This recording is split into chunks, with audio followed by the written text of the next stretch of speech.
కమలా పండు ఇది ఎంతో ఆరోగ్యకారిగా ఉపయోగపడమే కాకుండా సిట్రిక్ యాసిడ్ కారణంగా కాస్త పులుపు రుచిని కలిగి ఉంటుంది. దీన్ని ఇష్టపడని వారంటూ ఎవ్వరూ లేరు. పొట్ట ఉబ్బసం వంటి సమస్యలతో ఇబ్బంది పడే వారికి కమలారసంలో ఉప్పు మిరియాల పొడి కలిపి సేవిస్తే తగ్గిపోతాయట. మూత్రంలో మంట ఉన్నవారు కమలారసంలో లేత కొబ్బరి నీటిని కలిపి సేవిస్తే బాధలు తగ్గుముఖం పడతాయట. టీబీ, టైఫాయిడ్ లాంటి వాటితో బాధపడే వారికి కమలారసం రోగ నివారణగా ఉపయోగపడుతుంది.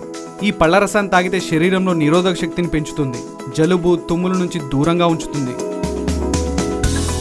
నిత్యం కమలారసం సేవించేవారు మంచి ఆరోగ్యంతో ఉంటారని నిపుణులు సూచిస్తున్నారు. ఈ పండును ఆరగించడం వల్ల కాలేయం, గుండె, మూత్రపిండాలను సక్రమంగా పనిచేసేలా చేస్తుంది. అలాగే దగ్గు, ఆయాసం, టీబీ ఉన్నవారు గ్లాస్ కమలారసంలో చిటికెడు ఉప్పు, చెంచా తేనె కలిపి తాగితే మంచి శక్తి కలిగి ఉత్సాహంగా ఉంటారు.